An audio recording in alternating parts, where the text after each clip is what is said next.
Okay, let's see, get my agenda up here. We'll call a special meeting in the New Ulm Economic Development Authority for Tuesday, June 27, 2017, 8 a.m. to order. First item on the agenda is roll call. We do have a quorum, so we'll go on to item number 2. And that's to consider an offer of the purchase of Lot 1, Block 2, 5th North Street, First Edition. Heather? All right, good morning. As you can see, the EDA has received a purchase agreement for Lot 1, Block 2, 5th North Street, First Edition. The buyer is offering a purchase price of $400,000 for the land. I didn't note in here, but it's 20.34 acres of land. The buyer is offering $20,000 in earnest money. The purchase agreement does state the earnest money shall become the EDA's if the closing does not occur through no fault of the seller, but shall be returned to the buyer if closing does not occur through no fault of the buyer. And the earnest money has been received and is in possession of the buyer's attorney. You can see a comparison here of the EDA's cost into the property to date as compared to the offer received. The EDA investment in the land includes the purchase price on the 20.34 acres of land, their portion of the assessments for the lift and stormwater retention pond, and interest on assessments and site grading. And there's a cost worksheet attached that I got from finance showing those costs. The difference between the EDA's total investment and the offer received is just under $180,000. Then when you include the cost of the deed tax and the closing cost if the sale should go through, accepting the offer as presented would result in a net loss of approximately $181,400 to the EDA. Also note the vacant land currently generates no property tax value, but if the property would be sold by the end of 2017, it would become taxable in 2019, and as homes are constructed, the property taxes would begin to increase accordingly as those houses come online. So that is the information I had to present. I'll open it up for discussion, questions. Anybody have any comments? Concerns? I guess I'm not hearing any. I'll start. It looks like that it's probably a loss to the EDA, but you can look at it many different ways. One is in reality we only have $415,000 actually in the physical property of it. We did make the lift in the pond and interest investments, but if you take the 67 lots, and I was going to use my calculator and figure it out before I started talking here, but I didn't, but the 67 lots that are for sale, based on the housing that we have done up there, and I think my opinion is we maybe need to start getting out of it. It hasn't been a real profitable thing for us anyway, so if you turn that around, it's probably $2,500 a lot. And at $2,500 a lot, I would assume we probably would have lost on the last 67 houses anyway. So to me, it doesn't sound like it's that bad a deal. But that's my comments. Mr. President, I would concur with some of your comments as well. I have even though we have a statement that we might lose $180,000, what we're not talking about here is that we have a housing study sitting in front of us, 130 some pages, and 3 or 4 sections talk nothing about we need housing in this community. It's not just a problem, it's a crisis. When I saw this proposal, I had to smile because this is exactly what I was hoping the EDA was going to do, is to put this up for sale, exactly what we're looking at here today.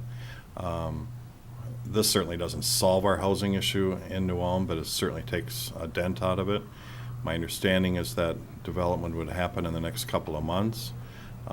Mixed housing, which is exactly what we're looking for. I'd like to figure out a way we can make this happen and support this sale. But the other thing too, though, by doing the sale, right now, there's no tax being generated on, you No. know, and we could be looking at 10 years before we generate any taxes based on our investment. If we turn around, within the next 10 years, we're going to recoup this in taxes many times over. I think it's nothing but a win-win, so. One point I wanted to add too is that we're at where we are today because of what's happened over the last 9 years with Milford Heights. And so I think none of us could say that it's been a raging success up to now, and that this is maybe our way of pushing this forward. Because our alternative would be, what if we weren't to go through with this sale today, and then the EDA would look at developing it? And I would have to think at the end of that, we would be looking at more than a $180,000 deficit that we'd be facing. So maybe it's just a good point to look at cutting our losses, so to speak, and moving forward, especially in light of the fact that we are in such a critical need of housing right now. We've got a willing developer and builder ready to get going and get started. He's taking the initiative to get a plat going, to get an engineering study going, things that we as the EDA just didn't seem to have the willpower to do. And I'd say let's let them go for it, and let's get them addressing those issues that we know that are out there based on the housing study to move forward with this. So I'm offering my support, and I'll even make offer to go ahead and why am I losing? Yeah, my train of thought just derailed here. But I'll offer to approve this sale, I guess, at this point. So. I just have one question before we do that. The purchase agreement, I don't see anything about our development agreement with the EDA, and did we want that included as Well- part of the sale, that we are in agreement with what's being developed? My understanding is that before the sale would close, is that both a plat and development agreement would be jointly offered to the city with the EDA and the purchaser, and the closing would occur after such time as those are approved by the city. I don't know if you want to address They have in the that. purchase agreement the date of closing to be on or before July 15th. And so originally, we had talked about having a closing later on after it had gone through all those steps, but it appears the buyer has changed tack. So I just wanted to point that out, that, you know, do we want a development agreement to be part of this purchase so we have some agreement as to what's going to be built there, that it's going to fit in with the existing homes in phase one, or do we just leave it up to the planning commission and the city council to approve the plat? Well, I'll defer that to my esteemed city council. No. I would think that the city council could be involved in the plat, the design and stuff, if that's okay with the developer. Okay, and we I don't just have wanted to tie point this that up. out. Yeah, I've spoken to Dan a couple times just on where the EDA was headed, and, I mean, the more input we have, I mean, I've learned a lot in the last 3 weeks, talking to realtors, other developers, business owners, and it's a lot to take in, and everybody's really on the same page of, we need rentals, we need twin homes, we need patio homes. Patio homes this year, for some reason, the last few years have really stepped up, so we want a really good mix. What I'm working on now with the engineers is getting a plat. We are gonna take the lots from the 67, maybe down to the mid-50s. We've gotta open those lots up a little bit. People want a little more room. But we're looking at a transition from the existing homes that are out there, maybe on the backside of them, we hit into the 220s. Get some still affordable homes. St. Peter's been doing real well with the mid $250,000. I mean, it sounds like a lot when you say $250,000, but it doesn't get you a lot of house anymore.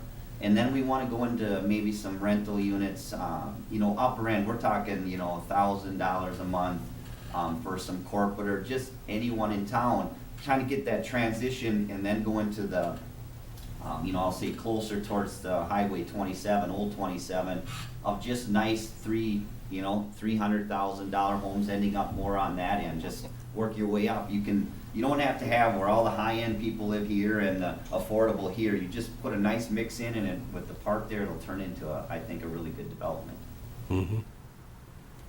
And as far as the date, I mean, if the EDA wants to be involved, My attorney just took over the date. I mean, we didn't even really discuss closing. Usually it goes pretty good, but, you know, we work hand in hand with whoever. I mean, it doesn't matter. I mean, the sooner we close, the sooner we can get our financing and our, you know, I can hire my engineers and say, yes, we're done and ready to go, so. We have a motion on the table. We shouldn't really be doing discussion without a second, so I'll Okay. second that officially. All right, with- do have a motion and a second. Any more discussion? My second would include your requests as well. As far, you want to spell those out again?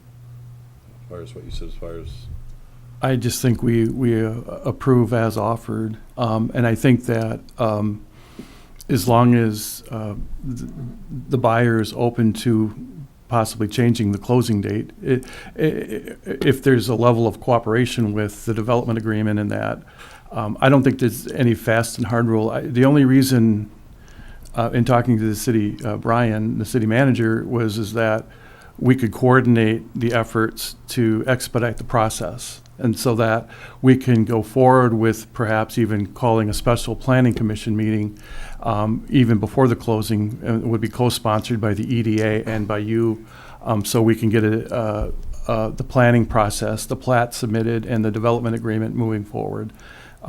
If I don't want the EDA or the city to stand in your way. So if you got all your ducks in a row and want to go ahead and you're ready to present to the planning commission and have the public hearing with the city council, then I'd say we don't need to do that. If you can close and get that done, I'm okay with it. If you need us to tag along with you to move that process along, that's my only reasoning for saying, we could work cooperatively to move forward in that direction, so. I would love that support. That would be great, to get into the planning and, I'm not, I'm on the city end on, Can I go to the podium to speak? Oh, yep. Okay.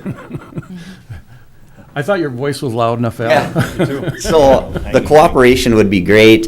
If we could have you tag along and get into the planning and stuff, you have your input, we have ours, we get into the planning commission. The only reason we need to expedite it is with the bidding process. I'm finding out on a couple of the big excavators that they are booking up already. Right now, if we get things moving and I can make a commitment, we're probably looking at late September to move dirt. But if we can get the roads and infrastructure in this fall, we'd be ready for spring market to start building houses, so. That'd be great. Heather, this would leave us how many lots left? in that division? We have phase one, we have 2 houses for sale, and then we have 10 bare lots. Do you have 10 And with So lots? that's still ours to, to deal with. And with the development that takes place out there, that might help us Absolutely. get I rid of think- those two besides. I agree. Or the developer might just come back and buy the other 10 and we'd That be would be happy. great. Wink, wink, yeah. Hint, hint. Okay, any more discussion? Seeing none? All in favor, say aye. Aye. Opposed, no? Motion carries. You abstaining? With no more business? Should I? Huh? I should abstain. Oh, you, For the record, I need to abstain due to potential conflict of interest. understood. Thank you.